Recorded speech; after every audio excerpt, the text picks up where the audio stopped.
Tinggal seberapa bulan lagi. Waktuku magang di Lombok dan aku akan kembali lagi ke kampung halaman. Beruntung, uang kontrakanku sudah dilunasi Bibi selama 3 bulan di muka. Jika ketiga temanku setiap bulannya tetap dikirimi uang belanja oleh orang tua mereka. Tetapi tidak bagiku. Aku bersyukur bisa menghasilkan uang sendiri di kota provinsi ini. Biasanya 3 kali seminggu aku mendapatkan uang tips dari tamu bule yang berbeda.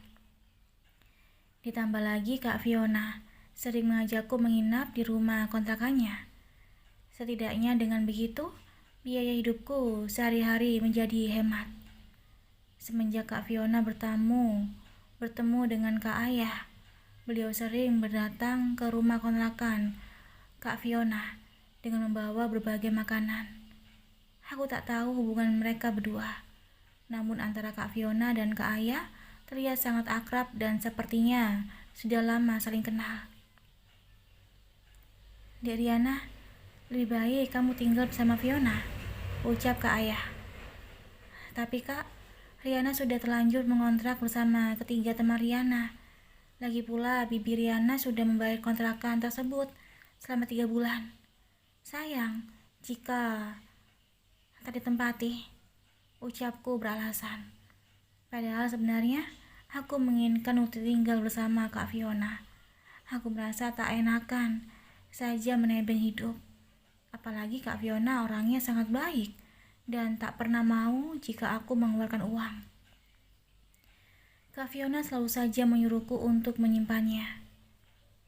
Oh begitu, ucap Kak Ayah mengerti. Sekitar pukul 9 malam, Kak Ayah pun pamit untuk pulang. Kamu hati-hati ya Fiona, jaga adik kita, ucap Kak Ayah sangat perhatian. Aku sempat merasa haru karena aku dianggap adiknya sendiri. Padahal Kak Ayah baru mengenalku. Suatu keberuntungan buatku bisa bertemu dengan orang baik di sini. Pagi pun tiba. Kak Fiona yang masuk shift malam tetap mengantarku pagi ini dengan motor sepedanya. Kak Fiona terlihat semakin cantik ketika bangun tidur. Biasanya orang cantik pasti mempunyai pacar, atau mungkin Kak Ayah lah pacar Kak Fiona. Makasih Kak, ucapku pada Kak Fiona. Ingat Dek, jangan terlalu dekat dengan pria manapun di sini, ucap Kak Fiona berpesan. Aku mengangguk paham dan melambaikan tangan pada Kak Fiona. Wajah Sukma terlihat begitu masam. Entah apa yang membuat ia menjadi membenciku. Padahal aku dan Pak Irwan tidak terlalu akrab ataupun punya hubungan spesial. Seperti biasa, sepulang kerja biasanya aku berjalan kaki. Namun seorang tukang ojek memanggil namaku. Adik Riana? Tanyanya ragu. Aku mengangguk mengiyakan. Saya suruhan Pak Ayah. Jadi setiap adik Riana pulang dari hotel, maka saya yang akan menjemput adik, terangnya dengan ramah. Aku mengeritkan kening karena masih tak percaya. Kakak sudah putuskan tadi malam sama Bang Ayah dan Dek. Kalau kakak tidak satu shift denganmu, maka tukang ojek inilah yang akan menjemputmu, ucap Kak Fiona yang baru saja tiba di hotel. Aku menangis di depan tukang ojek karena merasa tersanjung. Padahal Kak Fiona dan Kak Ayah adalah orang lain. Namun mereka begitu peduli terhadapku. Makasih ya Kak, ucapku langsung memeluk Kak Fiona. Pulanglah, hati-hati. Ingat kata kakak, jangan keluar rumah jika tak ada keperluan, ucap Kak Fiona selalu memperhatikanku. Saat tiba di rumah kontrakan, aku mengambil uang 5 ribuan di dalam tasku dan memberikan uang itu pada tukang ojek. Tidak usah Dek, kakaknya sudah bayar di muka, ucap tukang ojek tak mau menerima ongkos dariku. Kak Fiona, tanyaku ragu. Pak tentara tampan itu, ucap tukang ojek. Oh, makasih ya Pak, ucapku sembari menggaruk kepala. Belum sempat aku berganti pakaian, kedua temanku Septi dan Indah menarik tanganku dan menunjukkan sesuatu padaku. Sebuah tespek bergaris 2 milik Sukma. Hah? Ucapku terkejut. Pantesan, Sukma tadi malam kerjaannya muntah mulu Riana. Andai saja kamu tak menginap di rumah Kak Fiona, kamu pasti melihat keadaan Sukma yang bolak-balik ke kamar mandi buat muntah. Jelas Indah. Apa sebaiknya kita telepon saja keluarganya Sukma? Takutnya Sukma akan berbuat nekat buat ngugurin kandungannya, ucap Indah khawatir. Akhirnya kami pun meminjam telepon rumah yang punya kontrakan untuk menghubungi keluarga Sukma di kampung. Kebetulan salah satu keluarga Sukma nomor ponselnya ada pada Indah. Kakak kedua Sukma sangat terkejut dan syok ketika mendengar berita yang disampaikan oleh Indah. Dan kakak Sukma akan segera datang menjemput Sukma di Lombok. Bagaimana bisa seorang anak begitu entengnya berbuat semaunya tanpa memperdulikan kedua orang tua mereka? Dari kecil, kedua orang tua mereka sudah susah payah mengandung dan menyapinya. Disekolahkan agar pikirannya luas dan bisa membedakan hal yang salah dan buruk. Orang tua mereka berharap anaknya menjadi orang sukses dan doanya tak putus siang dan malam.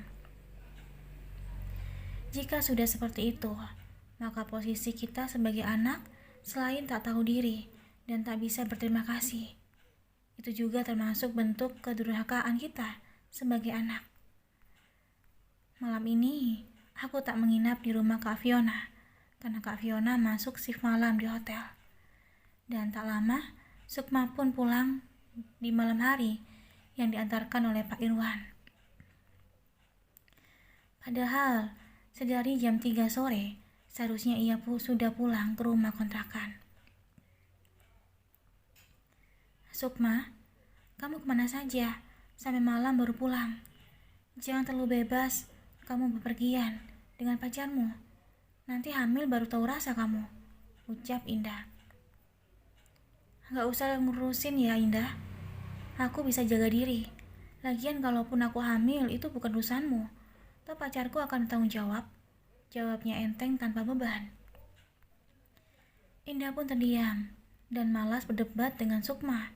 Sementara aku dan Septi sibuk memperhatikan bentuk tubuh Indah yang agak berubah. Namun perutnya masih terlihat rata.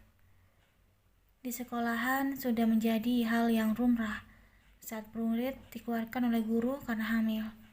Kebanyakan dari mereka yang berasal dari desa dan hidup mandiri ngekos atau menyewa rumah tanpa didampingi orang tua. Mereka dengan bebas berbuat semaunya tanpa terkendali. Betul kata Kak Fiona, jika tak ada keperluan, tidak usah keluar rumah. Takutnya hal itu akan terjadi karena usia kami masih labil dan mudah terpengaruhi oleh lingkungan. Sekitar 2 hari setelah Indah mengabarkan pada kakak kedua Sukma, beliau hari ini sudah tiba di rumah kontrakan sekitar pukul 4 sore. Seperti biasa, Sukma tak pernah pulang tepat waktu dan selalu saja terlambat pulang di atas jam 10 malam. Kakaknya Sukma sedari tadi menahan gemuruh di dada menanti kehadiran adiknya pulang. Derum suara mesin sepeda motor berhenti di depan rumah kontrakan. Itu menandakan Sukma sudah pulang diantarkan pacarnya, Pak Irwan. Kakak Sukma langsung membuka pintu dan mengambil Sukma dengan pacarnya. Kakak, kapan kakak datang? Tanya Sukma terkejut. Tanpa menjawab, kakaknya Sukma menyeret Sukma agar segera masuk ke dalam rumah kontrakan. Sekarang katakan Sukma, apa kamu hamil dengan laki-laki tadi? Hah? Tanya kakaknya Sukma emosi. Kata siapa kak? Sukma bisa menjaga diri, ucap Sukma masih bisa membela diri. Menjaga diri katamu? pulang larut malam bersama laki-laki. Itu yang kamu bilang jaga diri. Sekarang kakak tanya sekali lagi. Apa kamu saat ini sedang hamil? Tanya kakaknya Sukma. Sukma terdiam sambil menatap wajah kami bertiga. Entah apa yang dipikirkan dalam benaknya sekarang ini. Katakan Sukma, bentak kakaknya. Maafin Sukma kak, lelaki tadi akan bertanggung jawab, ucapnya langsung bersimpu di kaki kakaknya. Tamparan demi tamparan mengenai pipi Sukma. Ia yang sering keras kepala kini tak bisa melawan sama sekali. Apa kamu tak memikirkan kedua orang tua kita, Dek? Panasnya matahari maupun hujan ataupun di dalam badai sekalipun, beliau berdua tetap bekerja dan banting tulang supaya kamu bisa sekolah, agar kamu tak seperti beliau berdua, tak bisa baca tulis. Kakak pikir lelahnya mereka berdua akan tergantikan oleh kesuksesanmu. Tapi apa? Kamu hanya bisa mempermalukan mereka berdua. Kakaknya Sukma lurun ke lantai dan menangis karena sangat kecewa. Kami bertiga ikut menangis dan merasa kecewa dengan sikap Sukma. Apalagi jika kedua orang tua Sukma tahu, mungkin lebih hancur dari ini. Itulah pentingnya kita harus selalu mengingatkan diri kita atas jasa-jasa yang belum tentu kita bisa balas terhadap kedua orang tua. Lebih baik diremehkan karena tak pernah bergaul dibandingkan salah bergaulan. Sampai saat ini, aku merinding dengan apa yang terjadi pada Sukma, teman kami. Ia terpaksa putus sekolah karena sedang berbadan dua. Sungguh meruginya Sukma. Ia mengorbankan harga dirinya demi laki-laki yang tak bisa menjaganya. Cita-citanya yang ingin jadi gawai dulunya, kini tandas di tengah jalan.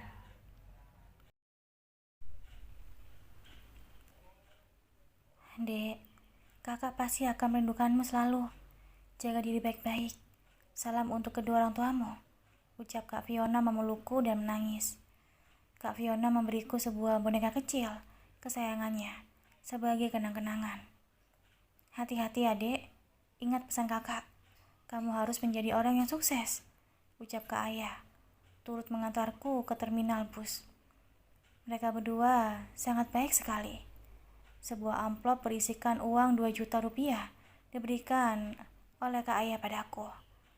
Sempat aku menolak, namun Kak Ayah memaksaku untuk mengambilnya. Kak Ayah juga tinggal seminggu lagi, ia bertugas di Lombok.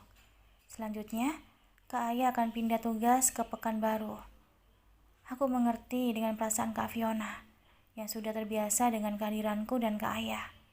Semoga Kak Fiona tak kembali merasa kesepian dan suka menyendiri seperti dulu lagi. Bus pun melaju. Kulambaikan tanganku sebagai salam perpisahan. Aku tak tahu akankah aku bisa bertemu dengan mereka lagi. Perjalanan laut membuatku begitu lelah dan perutku terasa mual. Semua orang, seorang bapak-bapak dari tadi sedang memperhatikanku. Keluarkan nak, jika ditahan kamu nanti makin merasa tak enak di perutmu, ucap beliau. Karena tak tahan, aku pun memuntahkan isi perutku ke dalam plastik resek hitam yang diberikan oleh beliau, dan bapak itu juga memberiku sebotol air minum. Makasih pak, ucapku. Beliau hanya tersenyum. Nama kamu siapa? Tanya bapak itu ramah. Saya Riana pak, jawabku ramah. Sesaat bapak itu tertegun dan sepertinya memikirkan sesuatu. Saya Fikri nak, panggil saja Om Fikri, ucap Om Fikri. Aku tak menyangka jika kedua tangan beliau menggunakan tangan palsu. Kasihan sekali Om Fikri. Aku tahu nak, kamu pasti sedang memperhatikan tangan bapak. Tangan bapak dulunya bekas kecelakaan. Ucap beliau mengetahui jika aku memang sedang memperhatikan kedua tangan beliau.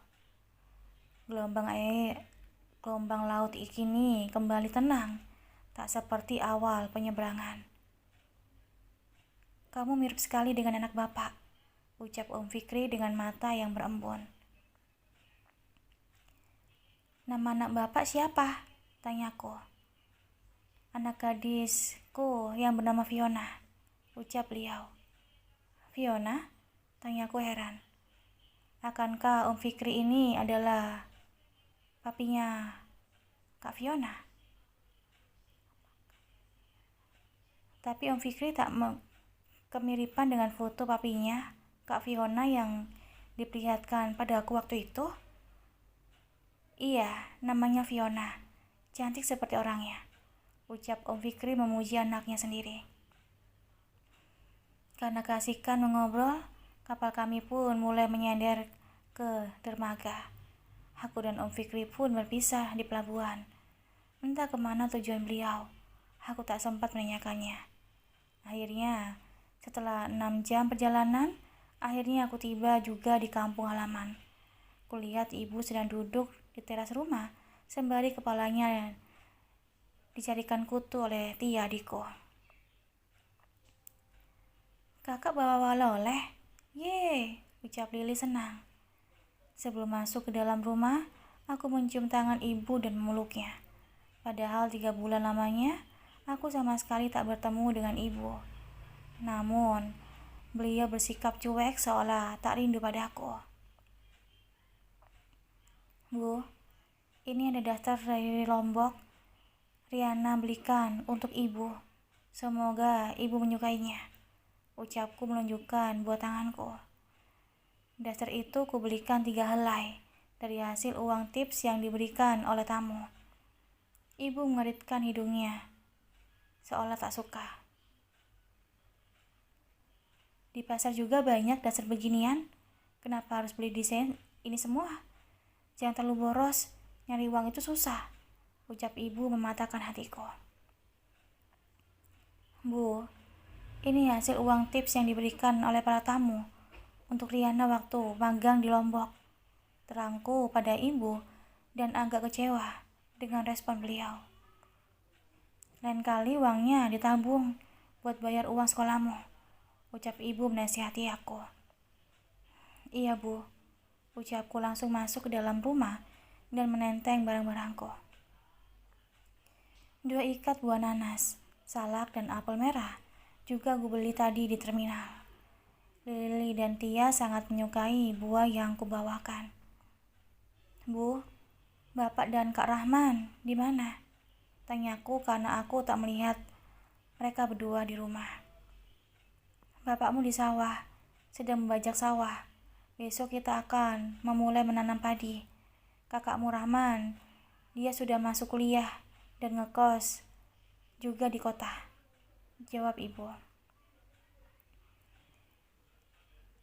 Alamat, aku tak bisa beristirahat sama sekali. Apalagi aku lihat cucian ibu menumpuk di dalam keranjang. Belum lagi esoknya aku hadapi pagi buta harus pergi ke sawah menanam padi. Membayangkannya saja pinggangku sudah terasa enjok. Padahal Tia sudah kelas 1 SMP, namun ibu tak membiasakannya untuk mandiri mengerjai pekerjaan rumah.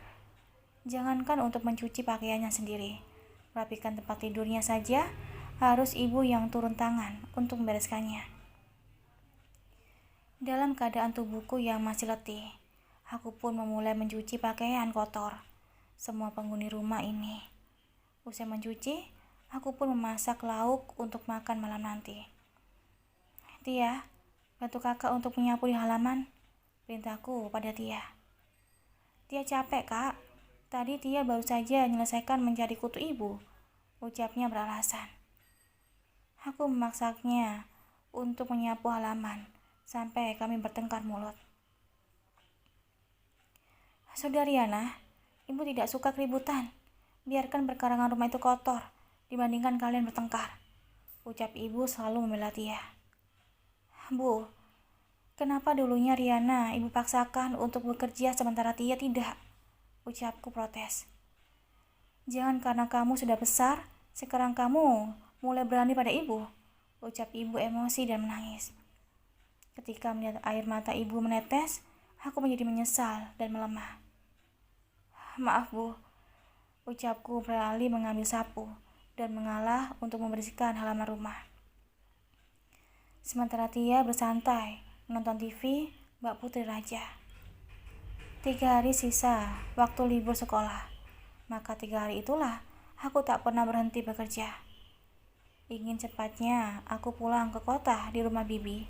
Walaupun di sana aku juga bekerja seperti ini, namun aku bisa beristirahat. Pekerjaan rumah tak pernah ada habisnya. Aku bagikan ibu rumah tangga yang harus mengurus semuanya.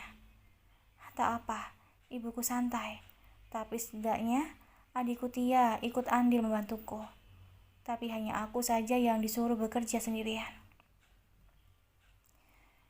Minggu sore aku pun kembali ke kota, karena esok hari Senin aku mulai masuk sekolah lagi. Oleh-oleh andalan untuk bibi dari ibu adalah beras beberapa kilo yang dimasukkan ke dalam kardus. Uang yang pernah diberikan ke ayah waktu itu sudah kuserahkan pada ibu semua. Kata ibu uang itu nantinya untuk membayar uang kuliah dan uang kos kakakku Rahman. Sementara ibuku memberiku hanya 100.000 sebagai jajan di sekolah selama 3 bulan. Karena ibu tahu jika aku tinggal di rumah bibi, tak membutuhkan lagi biaya kos. Aku tak merasa menyesal memberi uang pemberian ke ayah pada ibu. Karena aku tahu ibu pasti membutuhkannya. Hanya saja aku merasa kecewa karena aku yang selalu berkorban untuk keperluan saudaraku. Sungguh, perlakuan ibu semakin ketara sekali jika aku bukanlah siapa-siapa. Kata bapak, hasil panen padi kami nantinya diperuntukkan untuk Kak Rahman, karena Kak Rahman yang lebih membutuhkan biaya dibandingkan aku. Mendengar pernyataan bapak, hatiku hancur berkeping-keping.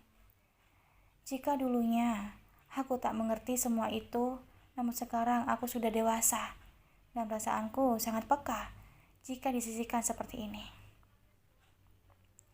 Mungkin aku merasa berdosa jika Kak Fiona dan Kak Ayah adalah orang yang sangat baik yang pernah aku temui dibandingkan kedua orang tuaku sendiri. Saat di dalam bus, aku menangis sesegukan karena menangisi diriku sendiri. Betapa besar rasa cinta dan sayangku pada ibu, tapi rasa itu tak berbalik padaku. Kusugesti diriku sendiri bahwa aku nantinya akan menjadi anak yang sukses dan akan menjadi anak kebanggaan kedua orang tuaku. Suatu saat nanti, aku akan membuktikan kepada ibu bahwa aku adalah anak yang terbaik dari ketiga saudaraku.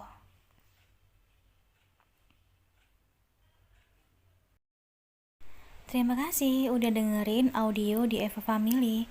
Jangan lupa like, komen, share, dan juga subscribe ya. Aku tunggu. Terima kasih.